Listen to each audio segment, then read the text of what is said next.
About পিপুল চ্যানেলে আপনাদের স্বাগত। নমস্কার, আমি তরুণ কুমার পাল। আশা করি আপনারা সবাই ভালো আছেন। তো আজকে যে কারণে উপস্থিত হচ্ছি, প্রায় এই কথা বলেই আমাকে শুরু করতে হয়, উপায় নেই। এই মানুষের সাথে মেলামেশার কারণে এইসব হয় আর কি। তো মানুষের সাথে মেলামেশা করা তো ভালো, বিশেষ করে আমরা যারা একটু রাজনীতি সচেতন মানুষ হতে চাই। তো সচেতনতা বাড়াতে গেলে পরে মানুষের সাথে তো মেলামেশা করতেই হবে, নতুবা জ্ঞানার্জন করবো কি করে। তো আজকে রবিবার, তো সকালে মানে সারা সপ্তাহ তো সুযোগ পাওয়া যায় না। তো সকালে বাজার করবার আগে তো একটু ওই আমাদের বাজার এলাকায় সব সিপিএম পার্টি বেশ আছে। তো তাদের সিপিএমের বেশ কিছু মানুষজন এবং চায়ের দোকানে যাওয়া হয়, আরও অন্যান্য মানুষজন, সব দলেরই মানুষজন থাকেন। তো সেখানে নানান প্রসঙ্গে আলোচনা হয়। মূলত পলিটিক্যাল আলোচনাটাই বেশি হয়, খেলাধুলো হয়, পলিটিক্যাল আলোচনাটা বেশি হয়। এবং বিভিন্ন দলের কর্মী বলা যায়, বা অধিকাংশ সমর্থকই বলবো, আমারই মতন সব। তো এই সমর্থক থাকার ফলে বিভিন্ন রাজনৈতিক দলের পশ্চিমবঙ্গে তাদের যে অবস্থান বা কে কীরকম ধরনের রাজনীতি করছে সেই বিষয়ে আলাপচারিতা হয়। এবং আজকে রোববারে সকাল অধিকাংশ ওদেরই বন্ধুবান্ধবদেরই পেয়েছি বা পরিচিত মানুষদের পেয়েছিলাম। তো আজকে একটা ইন্টারেস্টিং বিষয়ে আলোচনা হলো এবং তাতে করে 2 কাপ চা খেতে হয়েছে, মানে ঘন্টাখানেক সময় কেটেছে সেখানে। তারপর আমি চলে এসেছি, আলোচনা চলছিল। তবে আমি যেটুকুনি আলোচনার মধ্যে থেকে যেটুকু নির্যাস আমি নিয়ে আসতে পেরেছি বা আমার ভালো লেগেছে, সেটাই আপনাদের কাছে আজকে শেয়ার করব বলেই এই ভিডিওটা করছি। বিষয় হচ্ছে যে আজকে ওখানে আলোচনা উঠেছিল, ভোটের তো আর বেশি দেরি নেই। 2026 সালে আমাদের বিধানসভার ভোট। তো আজকে ডিসেম্বর মাসের প্রথম দিন, অর্থাৎ এই বছর প্রায় শেষ মাসের প্রথম দিন, মানে ধরুন বছরটা প্রায় চলেই যাচ্ছে। 24 সাল আসছে, 25 সাল, মাঝে একটা বছর। তারপরে তো এই বছরের শেষের থেকেই টান উত্তেজনা শুরু হবে, পুজোর পর থেকে টান উত্তেজনা শুরু হবে। এবং সেটা ধরুন ওই ঘোষণা হবে, নির্বাচন ঘোষণা তো হয়েই যাবে। আশা করি জানুয়ারি অথবা ফেব্রুয়ারি মাসের প্রথমেই, জানুয়ারি তো হবে না, ফেব্রুয়ারি মাসের প্রথমেই অ্যানাউন্সমেন্ট হবে বা মাঝামাঝি সময় অ্যানাউন্সমেন্ট হবে। তারপরে সরাসরি ভোট আরম্ভ হয়ে যাবে, ভোটের দামামা বেজে উঠবে আর কি। তো এখন কথা হচ্ছে, আমাদের অধিকাংশ যারা তাদের মানে পরিচিত জন, যারা বন্ধু বান্ধব আছে এবং কিছু পরিচিত জন যারা সব একত্রিত হয়, তাদের মধ্যে এক অংশ তারা বিজেপির সমর্থক। আগে তারা তৃণমূল সমর্থক ছিল, তার আগে কংগ্রেস সমর্থক ছিল। মানে আমি ঘটনাটা বলছি এইভাবে যে এটা একটা সাইড, অর্থাৎ বামপন্থার একটা সাইড হয়, বরাবরের জন্য বামপন্থার সাইড হয়। বামপন্থার সাইডটাতে খুব বেশি মানে দল বদলা বদলি হয় না, ঘর চেঞ্জ হয় না। যে যার বামপন্থী দলে যে যার দলের মধ্যেই থাকে, সেই অবস্থাতেই তারা বামপন্থী, এইভাবেই তারা কথাবার্তাগুলো বলেন। আচ্ছা, আর এইদিকে ঘটনাটা খুব চেঞ্জ হয়, মানে কংগ্রেস, বিজেপি, তৃণমূল, এই সেকশনটা খুব ঘন ঘন চেঞ্জ হয় এবং সমর্থকদের মধ্যে খুব চেঞ্জ দেখতে পাই। তো আজকে আলোচনার বিষয়বস্তু ছিল যে বামেদের অবস্থা তো, মানে বামেরা তো সংসদের রাজনীতিতে, পশ্চিমবঙ্গের সংসদের রাজনীতিতে 2019 সাল থেকেই জিরো হয়ে গেছে, শূন্য হয়ে গেছে। এটা আমরা সবাই জানি। এই নিয়ে অনেক ব্যঙ্গ বিদ্রুপ হয়, মহাশূন্য পৌঁছে যাবে ইত্যাদি ইত্যাদি। আর পাশাপাশি আরেকটা কথা হয়, সেটা হচ্ছে যে যেটা আমাদের খুব সুবিধা হয় ওদের যখন শূন্য বলে আর কি, যে যে যতই শূন্য বলুক না কেন, সিপিএমকে বাদ দিয়ে বা বামেদের বাদ দিয়ে কেউ কিন্তু এক চায়ের একটা কাপের প্রথম চুমুকটা দিতে পারছে না। এই ঘটনাটার কথা বলছি, যারা এই মানে বিজেপি, তৃণমূল, কংগ্রেস, এই যে ঘটনাটা সেকশনে যারা সফল হয়েছে তারা, মানে তিন দলেরই, বিশেষ করে তৃণমূল এবং বিজেপি ক্রমাগত কংগ্রেস তুলনামূলকভাবে কম মানে অ্যান্টি বামপন্থ বা সিপিএম বিরোধী হচ্ছে কম, কিন্তু রস গ্রহণ করে। যাই হোক, আবার কেউ কেউ আছে দু একজন, হাতে গোনা যায় দু একজন, তারা স্ট্রেট কাট কথা বলেন, কংগ্রেসীদের কথা বলছি। আর এই বিজেপি তৃণমূলের মধ্যে তো আজকে আলোচনা হচ্ছিল যখন, তখন দেখছিলাম যে এই দুদলই, বিজেপি এবং তৃণমূল, দুপক্ষ থেকেই প্রত্যেকেই পথের কাটা মনে করছে বামেদের বা সিপিএমের। এবং এই পথের কাটা যখন মনে করছে এই দুদল সমর্থকগুলো যারা বসেছিলেন আমাদের সাথে, তাদের একটা অদ্ভুত ব্যাপার দেখছি যে বিরোধিতা করার সময় তারা দুজনেই এক হয়ে যাচ্ছে, মানে একই ইস্যুতে সিপিএমকে আক্রমণ করছে। তো আমি তখন বললাম, আমি অনেকক্ষণ পরে হস্তক্ষেপ করেছি, আমি বললাম দেখো, যারা শূন্য তাদের নিয়ে তোমরা এত সবসময় চিন্তিত কেন? সিপিএমের তো কোনো আসন জেতার সম্ভাবনা নেই। বলছে হ্যাঁ, তখন সঙ্গে সঙ্গে বলছে হ্যাঁ সে তো জানি আমরা, আসন ওরা কোনোদিনই পাবে না, সিপিএম কোনোদিন পাবে না, বা একজন তো বলবে তোমরা কোনোদিনই পাবে না পশ্চিমবঙ্গে, আর তোমরা কোনোদিন ফিরে আসতে পারবে না। আমি বললাম ঠিক আছে, এটা তো মেনেই নিচ্ছি আমরা, তাহলে এদের নিয়ে এত আলোচনা কিসের? তো একজন বলছে যে সব জায়গাতে তোমরা রয়েছো, সব জায়গায় আমরা রয়েছি, এদিকে বলছে শূন্য, ও সব জায়গায় আমরা আছি, এটা ঠিক বুঝতে পারলাম না, এটা যদি বুঝিয়ে বলো ভালো হয়। বলছে না জানো না, আরজিকর কাণ্ড যে কি হলো, আরজিকরের ঘটনাতে তো তোমরাই পুরো নিয়ে নিলে। মানে কি নিয়ে নিলা হলো? বলছে সব তোমরা মানে আন্দোলনের মধ্যে তোমরাই তো প্রথম জড়িত হয়ে গেল। তা আমি বললাম দেখো, বোঝার চেষ্টা করো, বামপন্থী পার্টিগুলো বা কমিউনিস্ট পার্টিগুলো তৈরি হয়েছে যেখানেই মানুষের অধিকার, মানবিকতা বাদ ক্ষুণ্ণ হচ্ছে, মানুষের কোন অধিকার কেউ ছিনিয়ে নিচ্ছে, ঠিক সেইখানে সেই অধিকারকে প্রতিষ্ঠা করা, মানবিকতাকে প্রতিষ্ঠা দেওয়া হচ্ছে বামেদের একেবারে রুটিন মাফিক কাজ। এই কাজে বামেদের তুমি সবসময় পাবে, সে যেখানে সারা বিশ্বে, শুধু এই পশ্চিমবঙ্গ করছে না, সারা ভারতেই তো তাই হচ্ছে, এবং ভারতের বাইরেও তাই, সারা বিশ্বেই তাই। এবং সম্প্রতি আমি বললাম যে বাংলাদেশে যে বিরাট দাঙ্গা চলছে, ওখানে তো কমিউনিস্ট পার্টি তার মতন করে একত্রিত করা, তো মানুষকে একত্রিত করা, ওখানে তো মানবিকতাবাদের চূড়ান্ত অবনমন ঘটেছে, মানে মৌলবাদী শক্তি উঠেছে, মৌলবাদী শক্তিকে প্রশ্রয় দেওয়া হয়েছে বলে উঠেছে, এবং উঠে তারা সংখ্যালঘুদের জীবন বিপন্ন করে তুলেছে।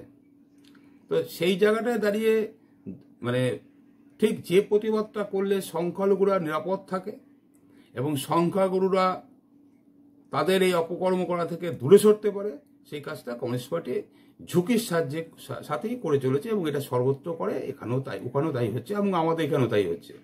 গতকাল যাদবপুর থেকে একটা মিছিল সুজনবাবুরা বের করেছিলেন, এই বাংলাদেশে সংখ্যালঘুদের যে নিপীড়ন করা হচ্ছে, সংখ্যাগুরুরা করছে, সংখ্যালঘু কেন খোলাখুলি বলি না, সংখ্যাগুরু বলতে ওখানে তো মুসলিম সম্প্রদায়, আর সংখ্যালঘু হচ্ছে হিন্দু, বৌদ্ধ, খ্রিস্টান, আর সংখ্যালঘুদের মধ্যে অধিকাংশ যারা তারা হচ্ছে হিন্দু, মানে বাঙালি হিন্দু, বিশেষ একদম পরিষ্কার বাঙালি হিন্দু, তাদের উপরেই হচ্ছে আক্রমণটা।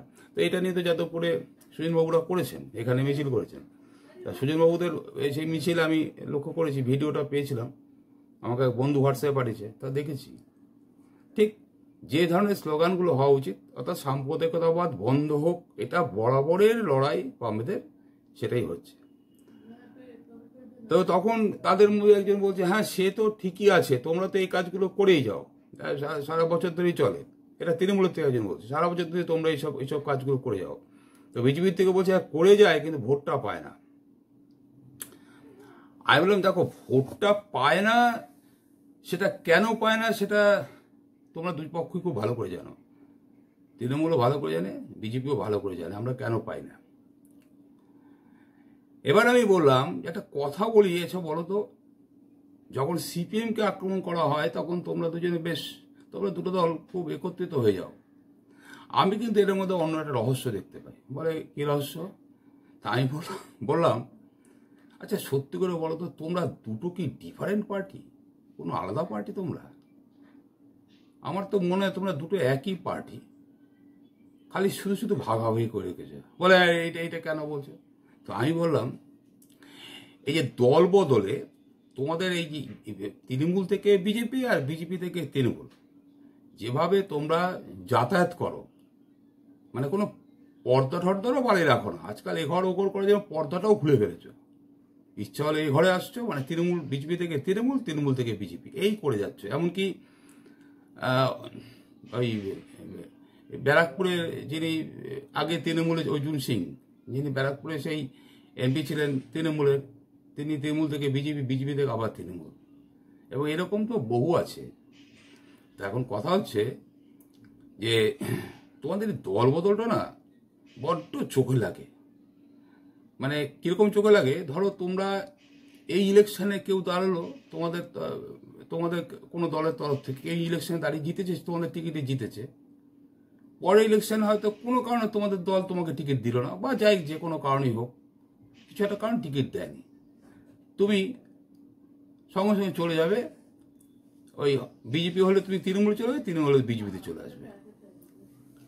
তোমাদের এই জিনিসটা না খুব খুব বাজে লাগে। তখন বিজেপির থেকে বলছে একজন সমর্থক, বিজেপি বলছে যে কেন কলকাতা কর্পোরেশনে তোমাদের একজন সিপিএম এর কাউন্সিলর,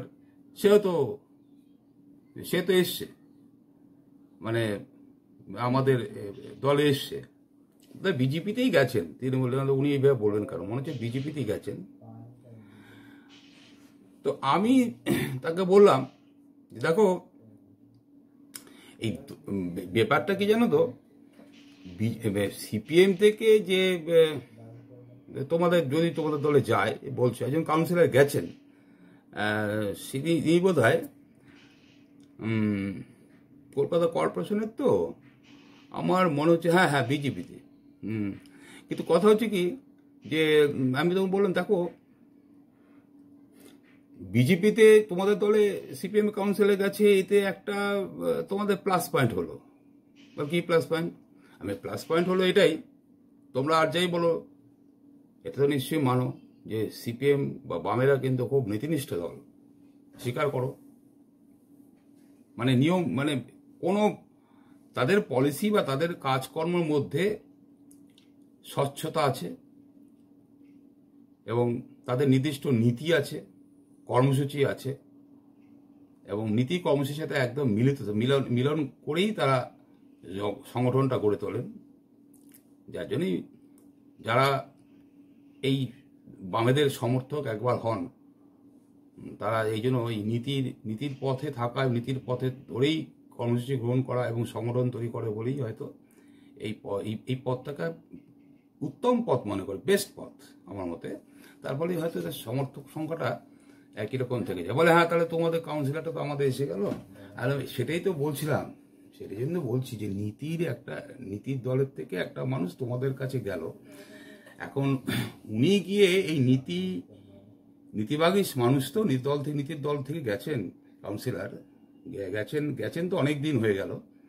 এবার উনি মিলিয়ে নিচ্ছেন কি করে দুর্নীতির সাথে, সামাল দিচ্ছেন কি করে, নীতির লোক দুর্নীতির সাথে কি করে সামাল দিচ্ছেন, সেটা তো তার একটা কি বলবো মস্ত কি যোগ্যতা কি দেখাচ্ছেন উনি জানেন। তবে তোমাদের তো প্লাস পয়েন্ট হচ্ছে এই যে তুমি বলতে পারছো যে না তৃণমূল থেকে বিজেপি থেকে তৃণমূল, সেটা কোথায়?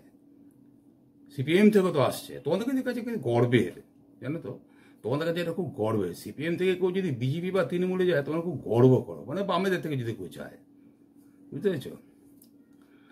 আমাদের কিন্তু ওই গর্বটা হয় না। আমাদের দল থেকে যখন কেউ চলে যায় আমাদের কিন্তু কোনো গর্ব হয় না। আমরা ভাবি যে নীতিভ্রষ্ট লোকের ঠিক যেখানে যাওয়া দরকার সেখানেই গেছে, কিন্তু তোমরা আমাদের পেলে কিন্তু গর্ববোধ করো, স্বীকার করবে, অস্বীকার করবে না। একজন বলছে এই তো অতিরিক্ত বলছে, অতিরিক্ত কিছু নেই। তৃণমূল থেকে বিজেপিতে যাওয়া, বিজেপি থেকে তৃণমূল যাওয়া, এই কথা যখন উঠলো তখন তুমি ফট করে বলে গেলো তোমাদের থেকেও তো একজন এসে, মানে তোমাদের এই যে জোর দেওয়া, তোমাদের থেকেও মানে আমরা মানে সিপিএম বা কমিউনিস্ট পার্টি বা বামেরা একটা বিশেষ কিছু, আরে হ্যাঁ কিনা বলো না। তখন বলছে হ্যাঁ তোমাদের তো সবই সবই ভালো। আলাম যাই হোক, অভিমান করে বলছে কি, রাগ করে বলছে, হিংসায় জেলাসি থেকে বলছে হয়তো। তা তোমরা বলছি না আমরা আসতে পারছি না কেন, এই তো আমাদের তো উপরে তোমাদের খুব জেলাসিটা থাকার তো কোনো কারণই। এই যে এখানে একসাথে বসে চা ফা খাচ্ছি আমরা, কেন কি কি অসুবিধাটা কি? বামেরা যে কাজগুলো করে, যে কথাগুলো বলে, যে কর্মসূচিগুলো নেয়, সেটা কি শুধু বামেদের জন্য নেয়? তো তৃণমূলও বলছে কেন আমরা যে আমাদের কর্মসূচি আমাদের জন্য। আমি দেখো তোমাদের কর্মসূচি তোমাদের জন্য কি না সেটা তোমরা খুব ভালো করেই জানো, সেটা তোমরা ভালো করেই জানো তোমাদের কর্মসূচি তোমাদের কিনা।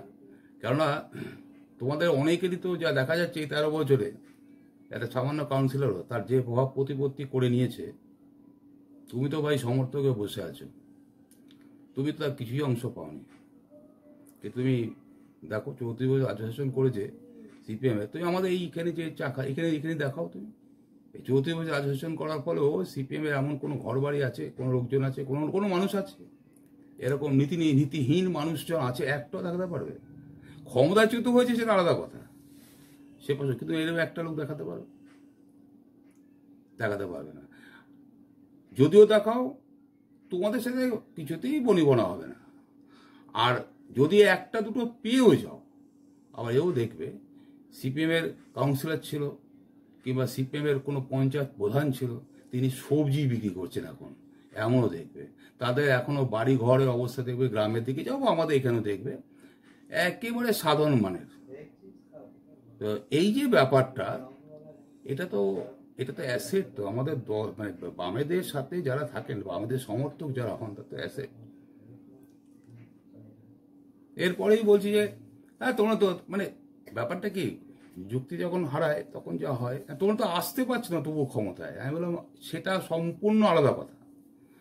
ভোটটা কি করে হয়, তুমি আমি মানে তোমরা তৃণমূল বিজেপি যারা আছো তারা খুব ভালো করে জানো ভোটটা কি করে হয়।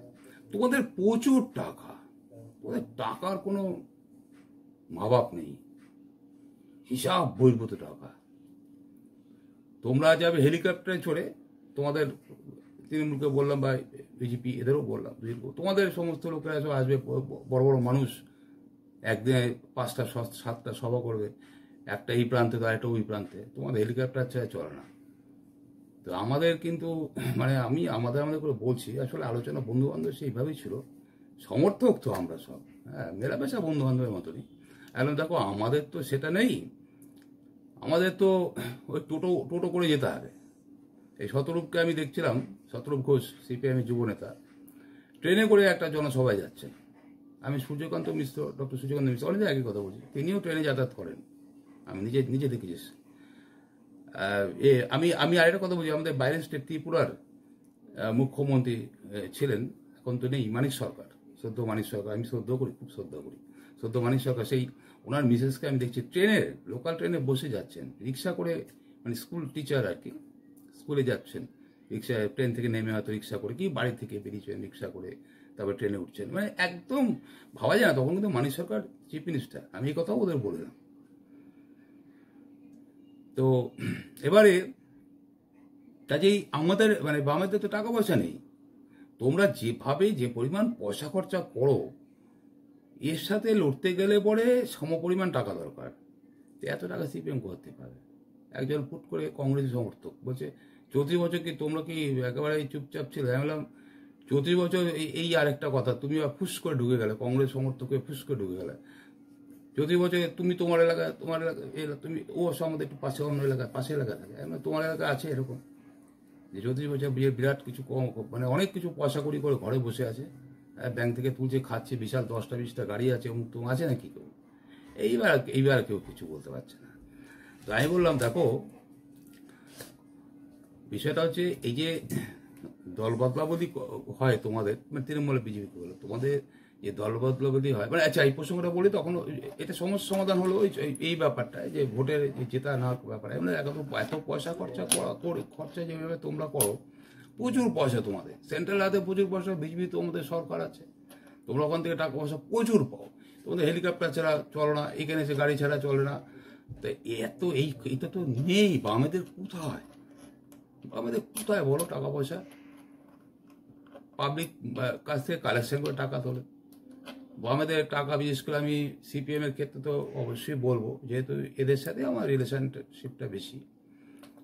এই বিভিন্ন স্কুলে দেখেছি আমি অনেক সময় অনেকে হেডমাস্টার বা কোনো সরকারি উচ্চপদস্থ কর্মচারী হয়তো রিটায়ার করলেন, পার্টিকে খুব ভালোবাসেন, তারা বিমানবাবু সূর্যবাবুর হাতে এসে তাদের ওই অবসরকালে যে প্রভিডেন্ট টাকার যে বেশ কিছু পরিমাণ টাকা তুলে দেন।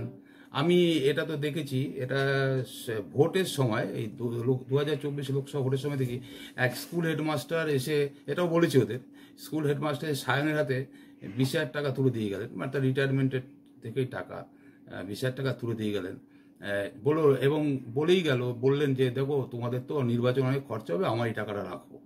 তো দেখো আমাদের কালেকশন এইভাবেই হয়, মানে আমি বামেদের কালেকশন বা সিপিএম এর কালেকশন এভাবেই হয়। তো এই টাকা দিয়ে হেলিকপ্টার চলা যায় না, এই টাকা দিয়ে অ্যাম্বাসাডারও চলা যায়, মানে অ্যাম্বাসাডার তো এখন নেই, যাবো অন্য গাড়ি চললো কত দূর যাবে, কাজ এটা হয় না। হ্যাঁ, এটা দিয়ে পোস্টার, লিফলেট, দেয়াল লেখা, পতাকা কেনা, পতাকারও পয়সা লাগে, সেটাকে একটা লোকাল কমিটি তাদের কিনে আনতে হয়, নিজস্ব পয়সা দিয়ে কিনে লোকাল কমিটিতে আসে, জেলাতে লোকালকে কিনতে হয়, লোকাল আবার ব্রাঞ্চগুলোকে কিনে নিতে হয়, সবাই সবার যার ফান্ড থেকে কিনে নিতে হয়। ভাই এইসব ব্যবস্থা নেই। আর সিপিএমে তো প্রার্থী খরচা করা না, এইভাবে করে না এইসব সিপিএম বা বামদের হয় না, সবই একটা সিস্টেমের মধ্যে সাংগঠনিকভাবেই হয়। তা সেই টাকা পয়সা যাদের নেই, এত তোমরা টাকা পয়সা খরচ করো, এই টাকা পয়সা, তখন একজন বলছে তোমরা বারবার টাকা পয়সা করছো, প্রচারে তো টাকা পয়সা লাগে, আমি বললাম প্রচারে টাকা পয়সা লাগে, সেটা তো একটা জৌলস আছেই তোমাদের, মানুষ তাতে বশীভূত হয় না, তাতে বলেন যে ভাবে এত টাকা এরা কোথা থেকে পায়। কথা হচ্ছে তোমরা ভোটের আগে ভোটারকে টাকা দাও, বাবা টাকা দাও, ভোটের আগে টাকা দাও। বলে উদাহরণ দাও, আমি তখন বললাম, আমার একটা একদম দারুণ উদাহরণ ছিল, আমার ওই রিসেন্ট আমার এই দক্ষিণ 24 পরগনায়, এটা হচ্ছে বারুইপুরের দিকেই, হ্যাঁ ডায়মন্ড হারবার। তো আমি বললাম যে আমার একজন পরিচিত স্টুডেন্ট আর কি, তার পিসি আমাকে বলছিল ওই আবাস যোজনা নিয়ে কথা হচ্ছিল, ঘরের কথা, তখন উনি প্রসঙ্গক্রমে বললো যে আমার বাড়িটা আমি মানে প্রথম যে কিস্তিতে টাকা আমি পেয়েছি, তাতে আমার বাড়িটা আমি অল্প, বাড়ি বলতে দুটো ঘর, একটু পায়খানা বাথরুম, এরকম রান্নাঘর, তো আমি অর্ধেক তুলতে পেরেছি, এটুক স্যাংশন সেটা। এবারে ওরা মানে স্থানীয় যে টিএমসি পঞ্চায়েত, তো সেই এইসব বলছে যে তুমি পুরো বাড়িটা করে নাও, তারপরে ছবি তুলে পাঠাবো, এবার ফাইনালভাবে তোমার কিস্তির টাকাটা আসবে।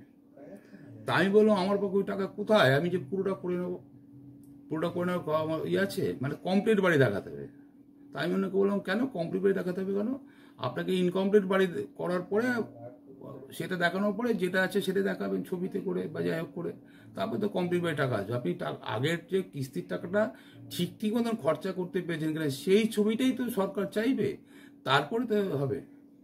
তখন উনি বললো ওই কমপ্লিট বাড়ি দেখালে পরে আমার বাড়িটা হয়ে গেছে, এটা শো হয়ে যাবে, তারপর তোমার টাকা বলে সেটা আসবে, অন্য একটা ভাঙাচোরা বাড়ি দেখিয়ে আসবে, টাকাটা তোমার কী হবে, বলে সে টাকা আমার নামই আসবে, তখন আমাকে দিতে হবে, টাকা দিতে হবে, কত টাকা দিতে হবে, বলুন ধরুন যে 60,000 টাকা আসে, তাহলে ওই 30 থেকে 40,000 টাকা দিতে হবে। আর শোনো আছে কথাবার্তা। তা আমি তখন বললাম দেখো এটা আমার একদম হাতে গরম উদাহরণ আছে, তাই বললাম তা তোমাদের ওখানে ভোটের ব্যাপারটা কীরকম হয়, আপনাদের ওখানে ভোটটা কেমন হয়। আমাকে বলো দেখুন ব্যাপারটা হচ্ছে আপনি খোলামেলা কথা বলছেন, তাই আপনাকে খোলামেলাই বলি, ভোটটা আমি লাল পার্টি বা আমাদের সিপিএমকে আমি দিই, বরাবরই দিই, ওরা সেটা জানেও। তা আমার হাজব্যান্ড নেই, মারা গেছেন, তো আমার দুটো বাচ্চা ছেলে পেলে, তো আমাকে টাকা ওই ভোটার স্লিপে টাকা দিয়েছে। তখন আমি বললাম যে টাকা আমি নেবো না, টাকা দিতে হবে না। আমি বললাম যে আমাকে টাকা না দিলেও আমি ভোট দেবো, যেখানে দেওয়ার আমি দেবো। তো বলছি যেখানে দেওয়া দেবেন দিলে তো হবে না, ভোটটা দিতে হবে জায়গা মতন। তো আমি টাকাটা নিইনি, ভদ্রমহিলা বলছি আমি টাকা নিইনি। তখন আমার বাচ্চা একজনের ছেলের হাতে সেই একটা 500 টাকার নোট দিয়ে গেছে, টাকাটা দিয়ে বলছে তোরা কিছু কিনে টেনে খেয়ে নিস, মাকে বলিস, আমাকে শুনিয়ে বলছে মাকে বলিস কিনে টেনে দিতে। আর যার সময় বললো ছেলেদের দিকে তাকিয়ে বলছে যে ওদের কথা একটু ভাববেন, ভোটটা ঠিক মতন দেবেন। তাই আমি বললাম তা এতে তোমার আপনার কি মনে হলো? বলে এটাই তো আতঙ্ক, আমি তো এখানে থাকি না। উনি বললো পিয়ালির দিকে কোথায় একটা কাজ করে, ওখানেই থাকেন। আর বাচ্চা দুটোকে বোধহয় নিজের বাচ্চা দুটো ওই ভাইয়ের বাড়িটাই কোথায় রেখেছে, কোনো ভাই বা দাদা বাড়ি থেকে উনি ওখানে থাকেন। তো ভোটের সময় যে ভোট দেন বা মাঝে মাঝে আসেন তো ছেলেদের জন্য, বলে ওটাই তো আশঙ্কা, যদি কিছু করে তাহলে তারা তো আতঙ্কের পরিবেশ, ভোটটা আপনার দিতে হয়। তো আমি এদের বললাম জানো এইটা আমার সাথে রিসেন্ট কথা হয়েছে ভদ্রমেলা, হ্যাঁ। তো তোমাদের যে নানা রকম ব্যাপার, এই যে 500 টাকা দিচ্ছ।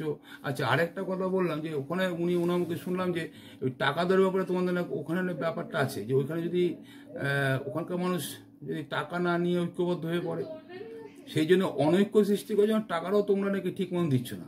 উনি বললেন কোথাও 500, কোথাও 750, কোথাও 1000 এরকম হয়, হ্যাঁ। অর্থাৎ সাধারণ মানুষের মধ্যে যে ঐক্যবোধের তৈরি না হয়, সেখানেও তোমরা ফাটল ধরাও, হ্যাঁ। তা এইভাবে তোমরা টাকাটা ডিস্ট্রিবিউশন করো। এই গেল ভোট সময় টাকা দেওয়া, এছাড়া তোমরা এটা ওটা সেটা এইসব তো কিছু না কিছু করেই যাচ্ছ। এত টাকা তোমাদের মানে একটা ভোটারের জন্য যদি এই হারে টাকা খরচা করতে পারো, তাহলে কত টাকা থাকতে পারে বলো? এই টাকার সাথে আমরা পারবে কি করে? তো টাকা তারপরে একটা কথা আছে, টাকা দিয়েও তোমরা তো নিশ্চিন্ত হতে পারো না। তোমাদের তো আমরা জানি যে তোমরা তারপরেও ছাপ্পা হয়, এটা টিভিতে দেখায়। তো এই পঞ্চায়েত দেখালো না 23 সালে, এই সেই জিতে গেছে, তা সত্ত্বেও সেই কাগজটাকে, সেই ব্যালট পেপারটা ছিঁড়ে খেয়ে ফেলছে, মানে মুখে দিয়ে ফেলছে। জিতে গেছে, সার্টিফিকেট দেবে, এইরকম সব ব্যালট পেপার খেয়ে ফেললো, গোটা 4 পাতা খেয়ে নিল। ভাই এইসব চলে তোমাদের। তো এই কি জিতবে কি করে? এগুলো কি প্রসেস হচ্ছে ভোটের? হ্যাঁ, তোমাদের সংগঠন যদি সেরকম থাকতো তাহলে বাধা দিতে পারত। আর বাধা দিলেই তুমি মেনে নেবে নাকি? বাধা দিলে যদি মেনে নেবে তো করতেই না, তো বাধা দিলে তোমরা মানবে? যেভাবে আক্রমণ করো, তোমাদের পুলিশ যেভাবে বানিয়ে রেখেছো, পুলিশের সব ধরপাকড় শুরু করে তোমাদের পক্ষে থাকে। আধা সামরিক বাহিনী পাঠানো হয়, হয়তো বিজেপি সমর্থকদের বললেন, তোমাদের তরফ তো আধা সামরিক বাহিনী আসে, ঘুরে বেড়ায়। এই রাজ্য স্টেট গভর্নমেন্ট যেমন বলে তেমনভাবে ঘুরে বেড়ায়। একটা সুন্দর ব্যবস্থা, কারণ ওদেরকে নির্দেশ দেওয়া যায় না। এদের নির্দেশেই চলতে হবে, এটা ঠিক। কিন্তু তাই বলে কি একেবারে ডান দিককে বাদিক বানিয়ে দেবে, তাই দিকে যেতে হবে? মানে কোনো নির্দেশিকা দিয়ে পাঠানো না, শুধু মানুষগুলো পাঠিয়ে দেবে, যা বলে তাই করবে কি? এরকম ব্যাপারটা বোধহয় সেরকমই করা হয়। তাই বললাম তোমাদের দুজনের এই হচ্ছে ফন্দি। এখন এমতাবস্থায় দাঁড়িয়ে এইটা যেমন আমি এই যে সহজভাবে জানছি, সেটাকে সাধারণ মানুষ জানে না, অনেকেই এটা জানেন।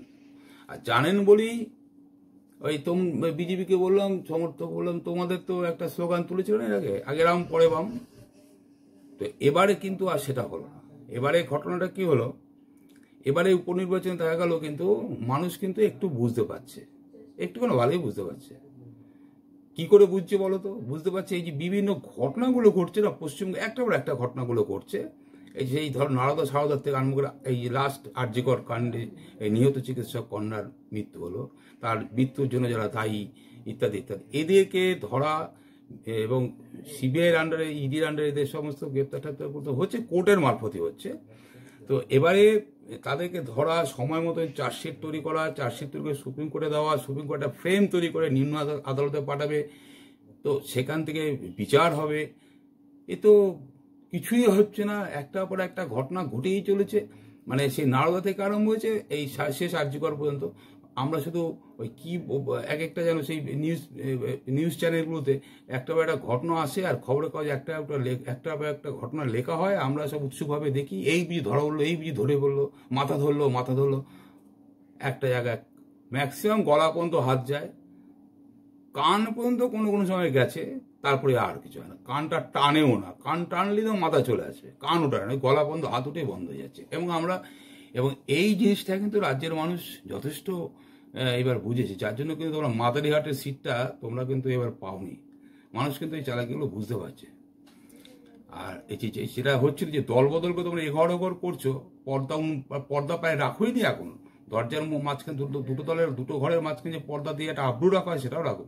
তো মানুষ এগুলো ধরে ফেলেছে, যার জন্য কিন্তু মাদারিহাটের সিটটা কিন্তু তোমাদের অনেক কষ্টে কিন্তু সংগঠন তৈরি হয়েছিল বিজেপি, সেখানে সংগঠন আর কি, সেখানে তিনি দেখে বললাম তোমাদের উৎপাতের জন্য ওই সিপিএম সমর্থকেরা বা বাম সমর্থকরা সব বিজেপিতে হয়তো গিয়েছিল, তারা ব্যাক করে হয় টিএমসিতে দিয়েছে বা কিছু ভোট বামেদের দিয়েছে। বামেদের ভোট প্রত্যেকটা সিট বলবো না, দুটো সিট তো বিশেষভাবেই, তালডাংরা এবং এই যেটা এইখানে হল হাড়োয়া, এই দুটো কেন্দ্রে কিন্তু বামেদের ভোট 2024 লোকসভা থেকে কিন্তু বেড়েছে।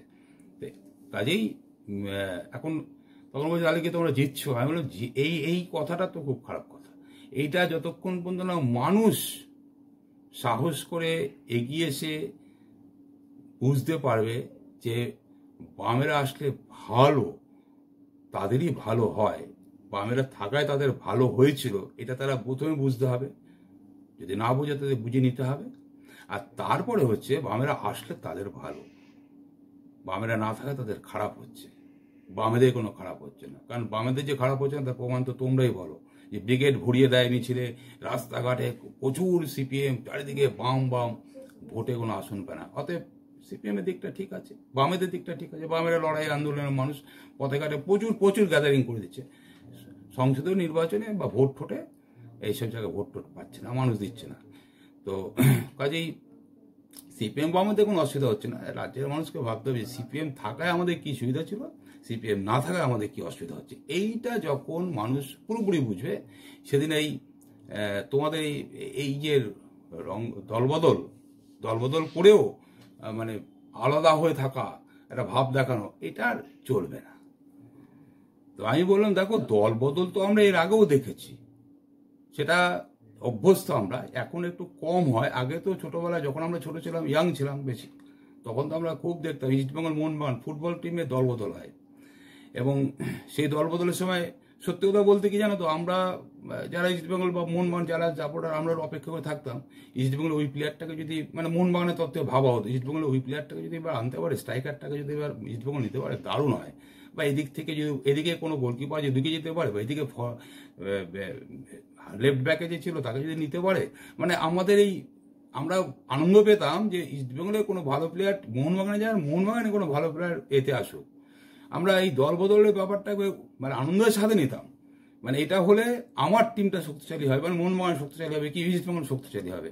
অর্থাৎ এটাতে আমরা কোনো খারাপ কিছু দেখতাম না, খুব একটা মন খারাপের ব্যাপার ছিল না, খেলাধুলা হয়। তো আমরা এই দল বদলটা দেখেছি, কিন্তু তোমাদের এই দল বদলটা অদ্ভুত ব্যাপার, মানে খেলায় দল বদল হোক গিয়ে, সেটা তো মানুষের জীবনে কোনো প্রভাব ফেলে না। কিন্তু রাজনৈতিক দলগুলো যদি এইভাবে দল বদলা বদলি করতে থাকে, অর্থাৎ একই লোক, হ্যাঁ, সে যদি এরকম মানে একবার এই দল একবার ওই দল করে, তার মানে এরা পরে শাসন ব্যবস্থা, শাসন বিভাগ আসবে, শাসনটাও দেশ শাসন করবে, তাহলে মানুষের শাসন করার ক্ষেত্রে প্রশাসনে ঢুকে তারা কি করতে পারে, এটা স্পষ্ট বোঝা যায়। কাজেই রাজনৈতিক ক্ষেত্রে এই দলবদলটা নীতিহীনতার পরিচয়, পরিষ্কার নীতিহীনতার পরিচয়। হ্যাঁ, মানুষ তো মেনে নিয়ে বলছে, টিএমসিপিও দুই সমর্থক দল থেকে বলছে মানুষ তো মেনে নিচ্ছে, মানুষ কিছু মেনে নিচ্ছে না, তোমরা মানিয়ে নেওয়ার জন্য যা করার সেটা করিয়ে নিচ্ছ। কিন্তু যেদিন মানুষ সত্যিকারের আর করবে না, দেয়ালে হয়তো পিঠটা এখন ভালো করে ঠেকেনি, যেদিন ঠেকবে সেদিন কিন্তু এইসব তো দূরের কথা, বামেদের শূন্য বলছো, শূন্য তোমরা নিশ্চিহ্ন হয়ে যাবে। এই বলার পরে আমি ওখান থেকে মোটামুটি আমার বাজার করতে হবে চলে এলাম। তো এটা আপনাদের কাছে শেয়ার করলাম। জানি আমার যারা অন্য মানে বাম ছাড়া অন্য যারা বাম সমর্থক যারা অন্য যারা, তাদের তো একটু খারাপ লাগতেই পারে, লাগলে কিছু করার নেই, যা বাস্তব তাই বললাম। তো যাই হোক, যদি ভিডিওটা ভালো লাগে তাহলে বলবেন, অবশ্যই আপনাদের মূল্যবান মতামত জানাবেন। নমস্কার।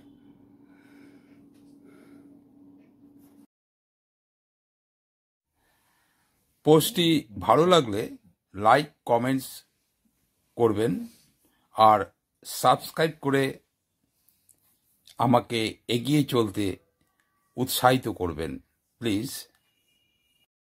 সবাই ভালো থাকবেন। ধন্যবাদ।